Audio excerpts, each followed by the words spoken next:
Siyata Dishmaya, Erev Shabbos Kodesh, Parshas Vayishlach. We'll do the Haftarah. The Haftarah of this Parsha is Ovadya, which talks about Esav. Ovadya is the smallest Sefer in Tanakh.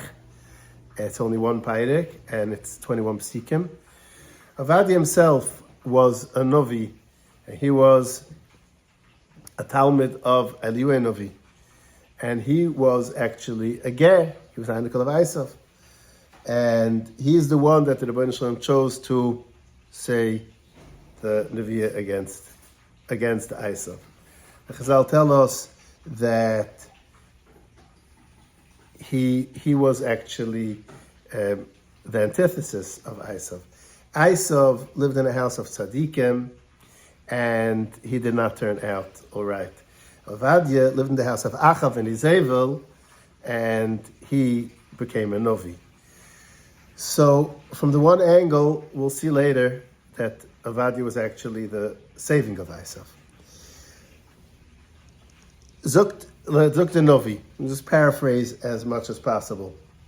The Rebbeinu Shalom says, Esav, Edom, you, at the end of days, in a very long time after this story, after this Nevi'ah was said, you're going to be destroyed. All of the nations will go through all of their phases, but they won't be destroyed until they'll be destroyed along the way. But Esav won't be destroyed until end of days, and that's what this Pairek is talking about. This Novi says that at that point, Kuten es haticha begoyim, buzi ata ma'oid. Everybody says kimu v'nakimu oleilam al-chumah. Everybody's going to come against you al-chumah. You're considered very, very downtrodden, very low. What is the reason for this? The Pusik goes back to explaining everything that Esav did all the years. You considered yourself very great. You said, who can throw me down? I go, Tilda Shamayim, Takbiya Kanesha, Bain Kechuvim. I live in the sky, I live between the stars. I'm amazing, I'm so great. And I'm so great, I don't have to do anything for anybody. And Zukt Eibishter, it's not how it works. In the end, the chickens come home to roost. And since you never did anything for anybody, there's going to be that nobody will do anything for you, and everything will be taken from you. Regular Ganovim come, they leave something over. But by you, everything's going to be wiped out till the end. All the people that you relied upon, all the people that made deals with you, you won't see them. They're all gone. And the Chachomim, the Nevoinim, they're all gone. Who is Esav? Who is Esav today? So the Pusik over here mentions two parts of Esav. One is the Esav, who's called Edom, which that's Rome. And the other is Taimon, which it was one of the Anikel of Esav, and that's the Yemenites. The Yemenites, although we consider them Arabs, they're really Anikel of Esav. There was forced conversions, so that's why they act like Arabs, but they're really from Esav. Like the Pusik says in Parshas Vayishlach, Aleph Taimon, Aleph Omer, they were children of Eliphaz. So and both of these actually is being Mekim now. As far as Yemen goes, they had deals. Iran is going to come to their aid. Russia is going to come to their aid, etc. And the Houthis went, and they were fighting against Israel with impunity. And the Yidden went against them. Iran did not come to their aid. Russia did not come to their aid. Nobody came to their aid because of these psikim that the Torah says, the Navi says, that Koil Anshai B'riseichu Hishichu Yachvelach. Nobody's going to come to your aid, even though they promised you. What is the reason? We'll talk about the Rome in a minute. What is the reason that Esav deserves such terrible punishment? Because you had a brother, Yaakov. You had a brother Yaakov. Techaschu bishu. You should be embarrassed. Your brother, the Torah says in Pashki Sayitzai, Al Tesaiv Adoy Miki Yochichuhi. Don't hate Edom. Don't hate going from Esav, because it's your brother. Moshe Rabbeinu said in Parshas Chikas, Koi umar chichu Yisrael.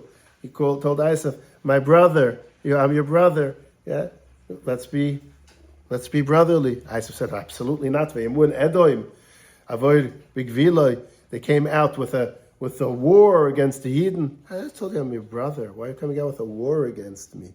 You're not embarrassed. When the first Beis HaMikdash was nechrav through Nebuchadnezzar, what did the Edomites do? What did the Bnei Esav do? That's the pusik over here continues over here. You just stood on the side and you watched. Not good enough that you watched. Goyim came in to the Shurim, and what did you do? You said, let's make a goydel. Who could take over Yerushalayim? They can take over Yerushalayim over here. It's your brother. Help him. At least don't hurt him. At least don't destroy him. And they made simchas. They watched. They valtismach. They would be simcha about it. They continued. The pussy continues. Anybody that escaped, you killed them. That's a brother. That's what you do. And then the second Beis HaMikdash, they actually destroyed themselves. And that's the Gemara Megillah Avov, that Yitzchak said, Rebbeinu Shalom, give Esav a chance. Fine, he's not the tzaddik that he could have been. He could have been the fourth leg of the Merkava. HaKadosh Avruam is 1 foot, Yitzchak is 1 foot, Yaakov is 1 foot, and Esav could have been the 4th foot. Okay, he wasn't. Eventually David became that leg, which means the legs of the Merkava mean what the world stands on, what the Rebbeinu Shalom Kaviyuchel stands for, and what Klal Yisrael stands for. All of that, Esav, he lost that. But at least let him be somebody. He still is the Dacha Yiddish kind. When Hashem said he's going to destroy the Beis HaMikdash, he's a Yiddish kind. And Yitzchak said, I raise my hands. I'm a vat, okay? If that's where he's going to go, that's where he's going to go. But Chazal tell us that from Esav had some einiklach. And those einiklach is what remains of the Kedusha of Esav. One of them was Ovadya. And another one of them was Meir Balanes. And Meir Balanes is an einikl of Esav. His father became a ger. The other guy at Tzedek that we can mention different times. So the Pusik says, Kikuro Yevim Hashem al kol hagoyim. All the goyim get their punishment, but Esav, the punishment relates till the end. But in the end, he gets destroyed. And the Torah says, if a Har Tzion to apply to, where's the Yeshia? Yeshia Har Tzion. V'hoya kodesh, v'yoshi b'as Yaakov es Mordechayim, the Yidden will take over the people who sent them out, who took over their land. The Yidden will take them back over. V'hoya b'as Yaakov Aish, b'as Yosef Lahovu, b'as Esav Lakash. All the koyach of Esav is going to be like straw. Won't be any koyach. V'lo yisurid l'b'as Esav ki Hashem diber.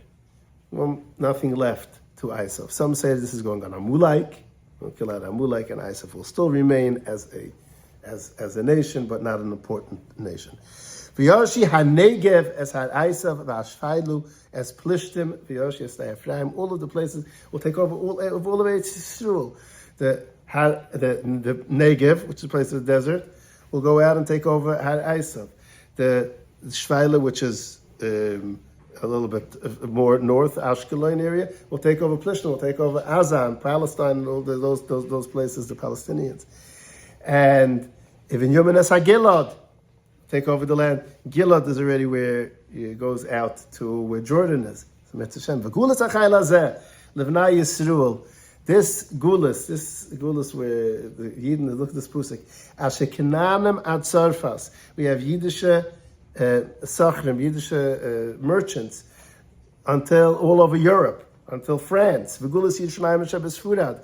And the gulas of Yerushalayim that went in the time of the first Beis HaMikdash, by the gulas of the first Beis HaMikdash, they went to Spain. All of them, Yarosh Yesud and Negev, everybody comes back to Eretz Yisrael and take over all of these lands. V'uli Moshiach b'Har Tzion, Lishpoites Har Esav, V'hoisu Ladinoi Hamalichu.